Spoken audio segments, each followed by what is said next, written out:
Labor TV. We are the West Premis.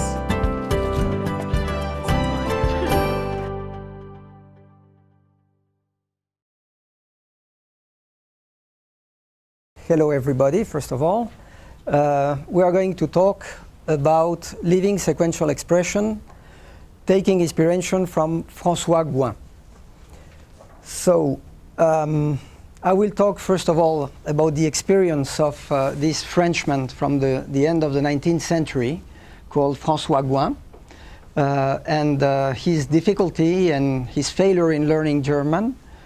Then we will talk about the enunciation systems and linguistic skills, and finally how to enhance storytelling skills, living sequential expression. So let us start with François Gouin experience. So François Gouin is almost unknown, especially in the French-speaking world, a little less in the English-speaking world. At the end of the 19th century, he was a teacher of Latin. He decided to go to Germany to learn German, and at that moment there were no methods to learn German as a living language. So he decided to first buy a grammar.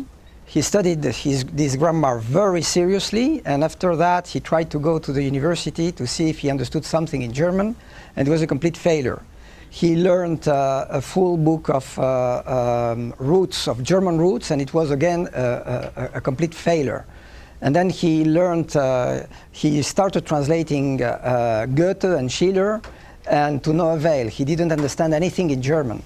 And then he decided to learn by heart a whole dictionary, 30,000 words, and he did it very seriously for 1 month and a half.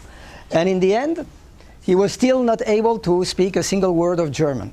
So when he was about to come back to his home, he saw that there were some workers who had arrived at the same time as him to Germany, and there were some French workers, and they were able to speak German, to babble German. So he thought that something was wrong.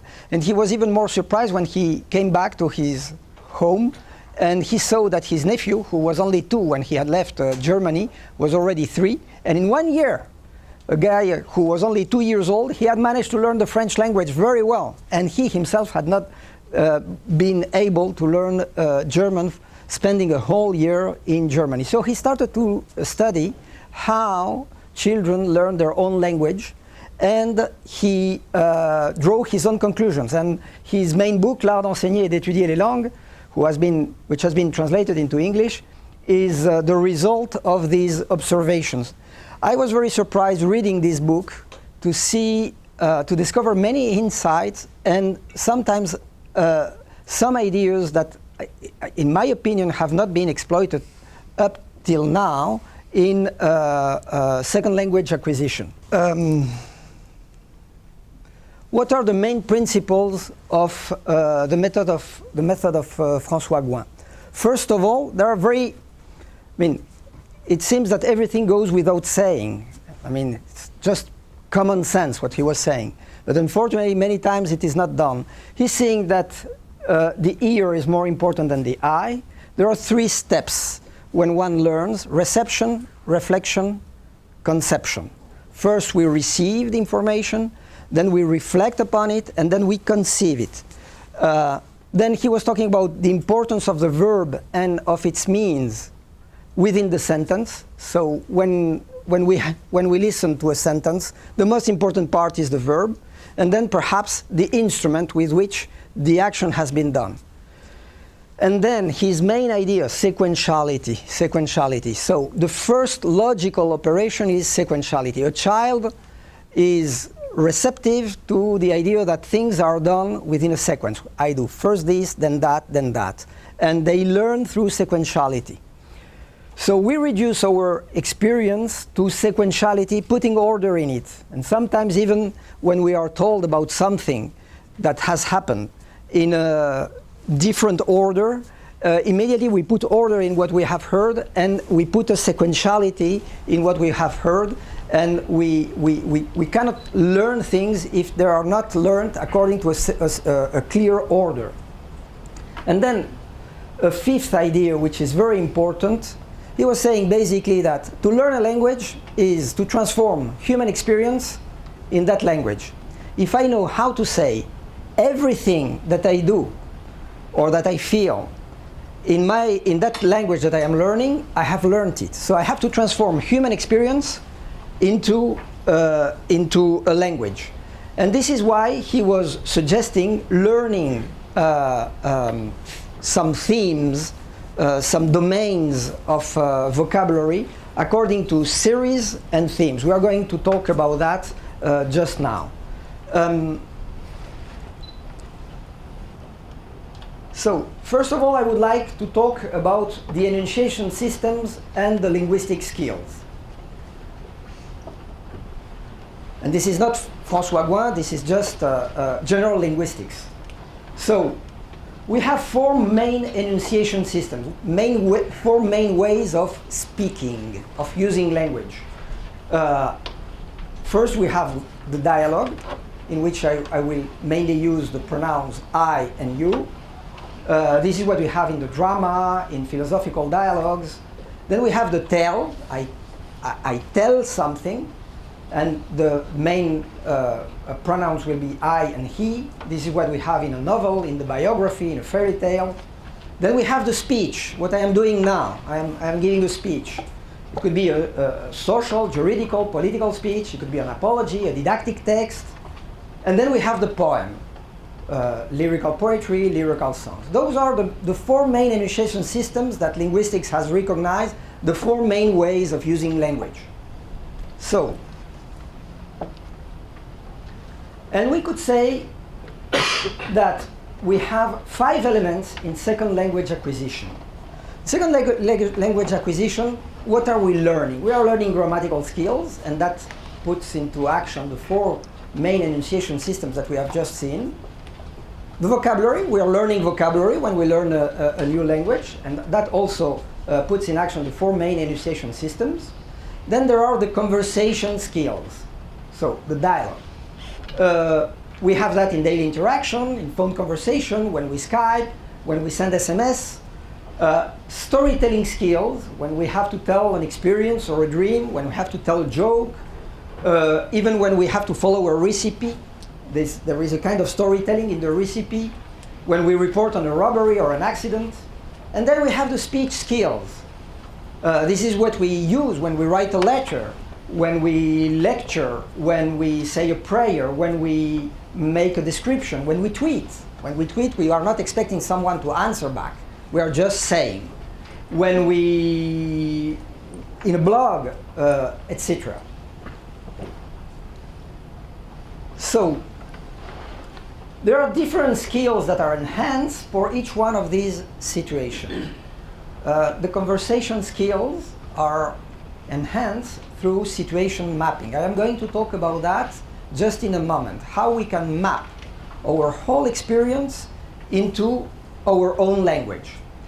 Then speech. Speech, so that would be a full lecture about that, could be enhanced through rhetoric progymnasmata. You know that in antiquity there were schools of rhetoric, and there were many teachers who were teaching students to learn some progymnasmata, some exercises that would prepare them to be able to deliver a speech, a full speech.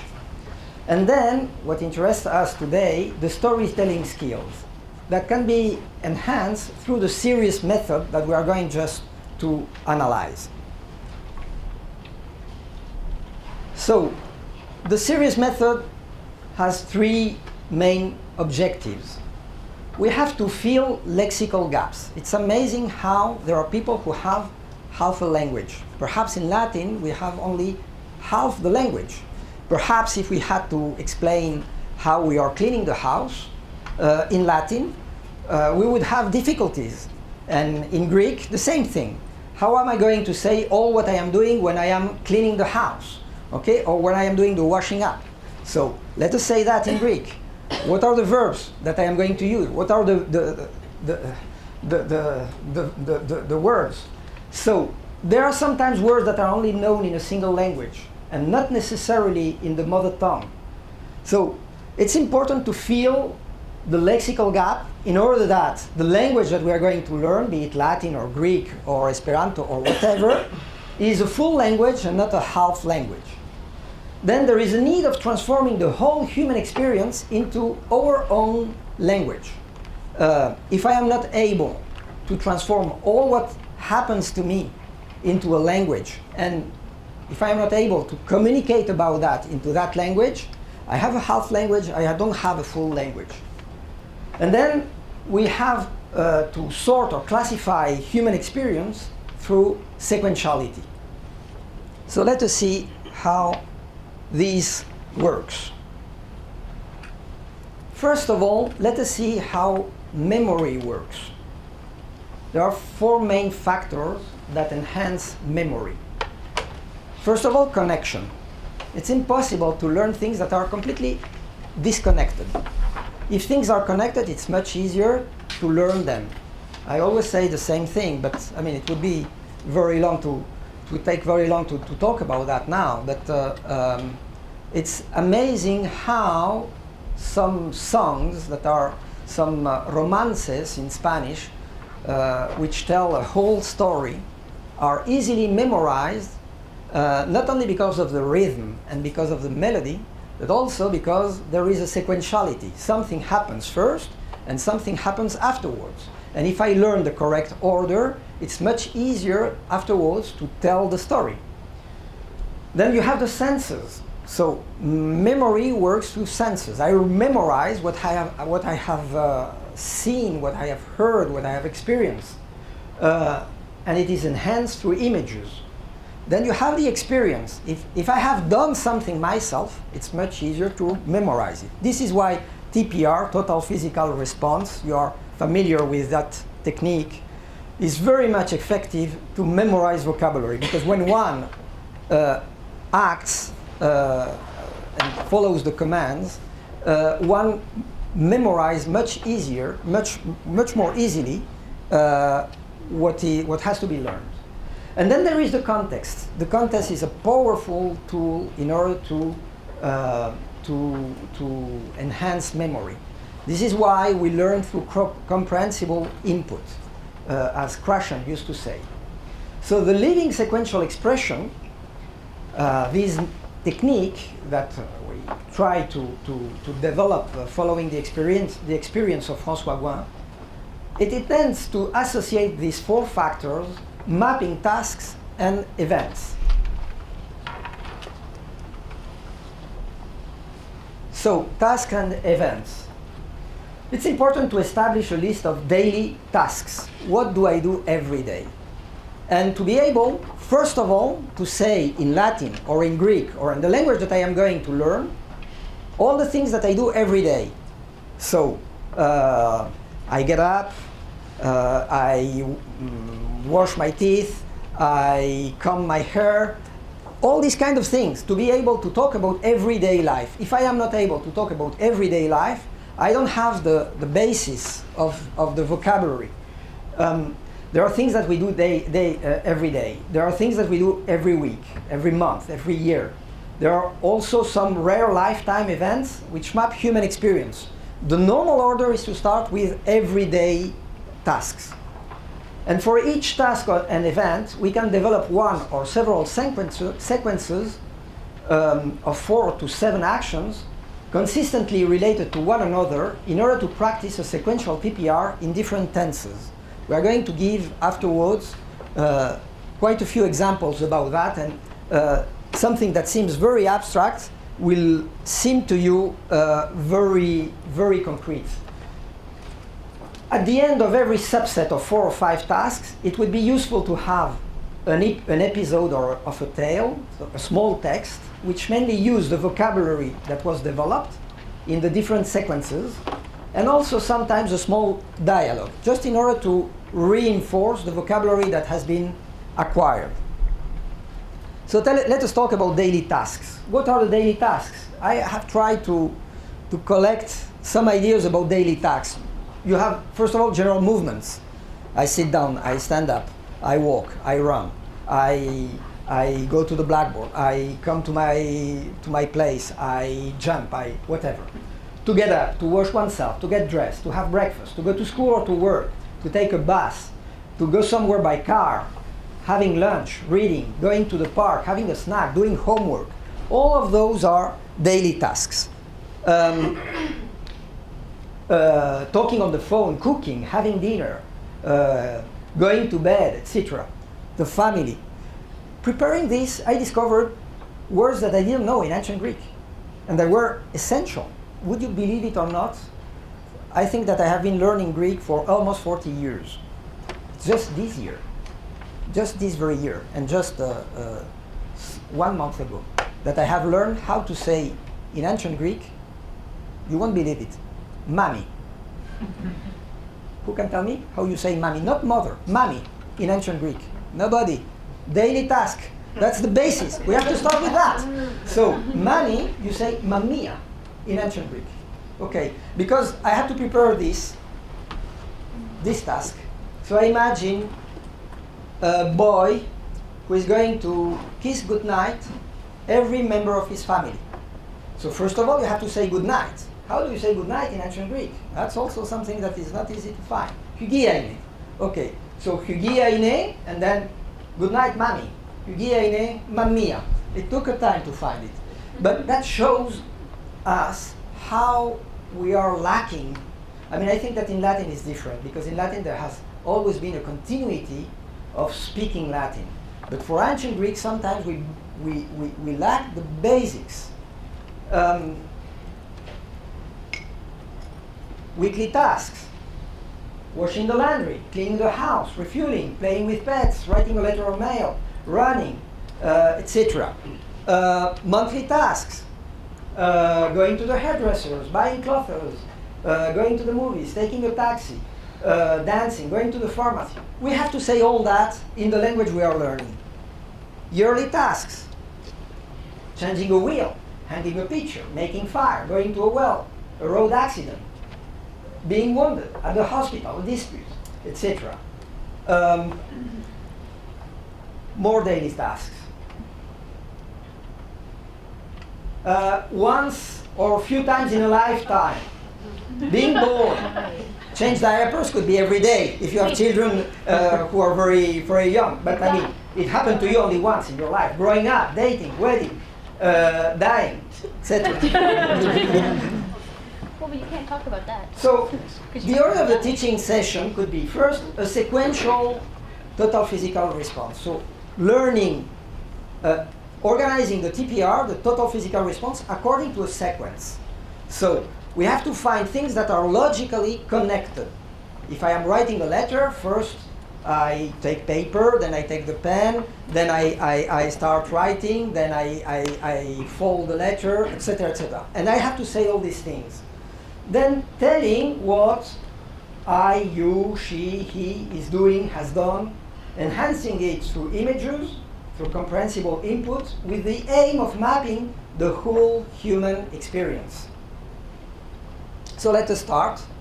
Let us see what it could be. First of all, with the general movements, we have Nikolaos, we have Nikanor, ti onomasoi estin, onomamoi Nikolaos estin. I give examples from Greek. You can apply that to any language.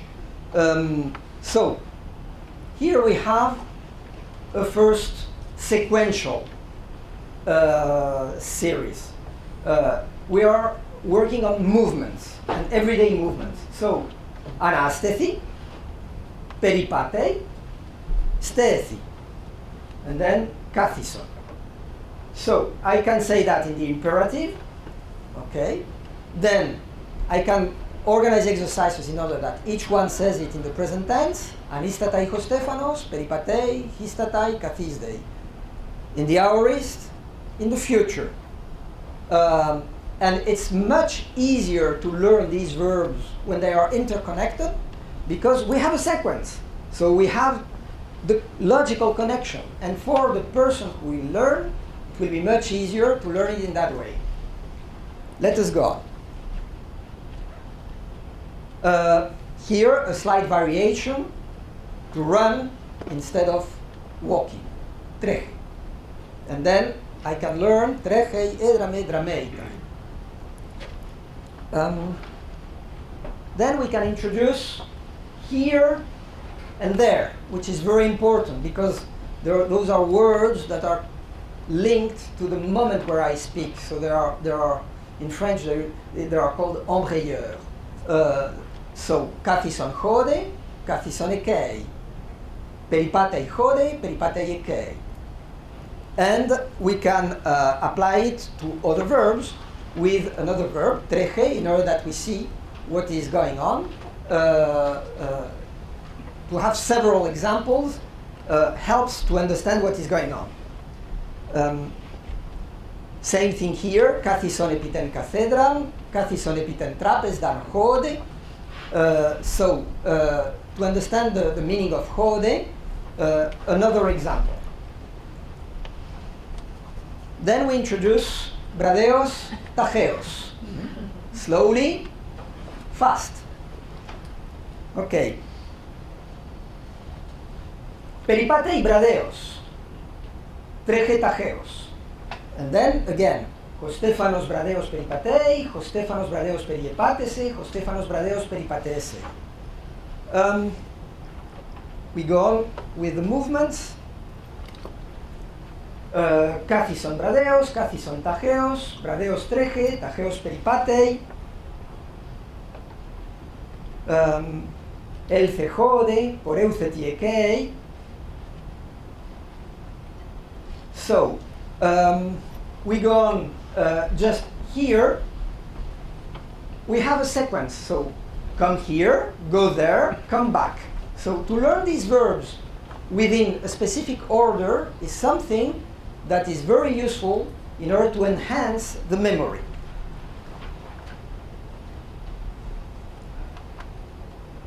Come to the table, come to the board, come to the door. Okay. Come to the window, go back to your chair.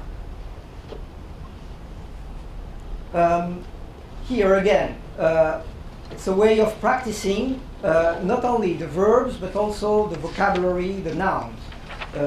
Go to the board, go to the door, go to the window, come back to your chair.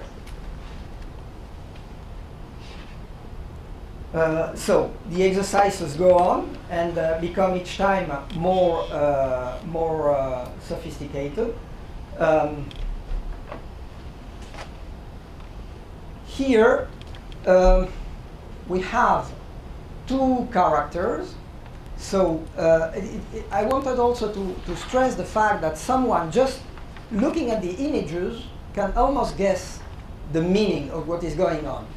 So if I have this guy who is telling the other one, Akoluthei moi, and the other one is following him, it's very easy to understand what is going on. So,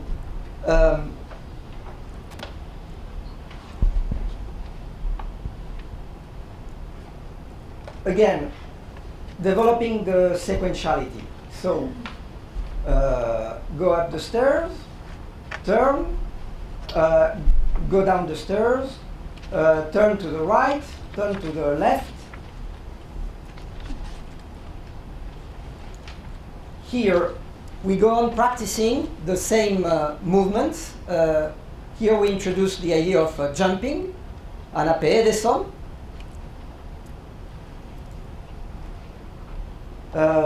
Anasthethi, akoluthei moi, straphethei, peripatei. We come to another example of sequentiality. Those are crepes, okay? French crepes, lagana gallica. So a recipe is a perfect example of sequentiality. There are some things that have to be done according to a specific order in order to be done. Well, let me tell you that to find all the vocabulary, the specific vocabulary for a recipe of French crepe took a long time. You have some authors that give us some recipes in Greek. And sometimes it's not easy to find, for instance, the word for this instrument, torune. That's not easy. But anyway, let us see what is said. Angeion micron pleroson aleuros. So you have to fill up an angeion. I don't know even to say it in English, with flour. Then kataxon or, so break an egg. Embale poson ti galactos e strublion. Just put some milk into the bowl. Prosbale oligon hala, so add some salt. Torune, with this instrument. I don't know, how do you call this instrument in English? Whisk. So with the whisk, just mix up everything, and it is tarase. And you see that it has to be tarase, not taraxon. It has to be a present imperative, because this is something that takes time. Then epigeon oligon elaion eistotagenon, add a little bit of oil into the saucepan. Then prosdoka mechians deseto elaion, wait until the oil will boil up. Sdomerusei epigeon tonchulon eistotagenon. Here you see what you have in red, it's the verb. And what you have in green, it's the means. This is what François Gouin was saying. The two main words in each sentence are the verb and the means with which you do the action. So, Sdomerusei with, I don't know to say that in English, une louche. How do you say? It's something that helps you to, when you have a soup. Ladle. Okay, good. So with that, just pour the liquid into the saucepan. And then, tagenison auton epitenes haran, so fry it. Arokato strepson to laganon, so you have to flip-flop the laganon, the crepe. And then, very important, ertumenon eite glucusmati, eite meliti, eite sachari, eite theobromati, parathes. So, it has to be served either prepared with jam, or with honey, or with sugar, or with chocolate. The word theobroma is not... Jan Campus achter me. So enjoy it.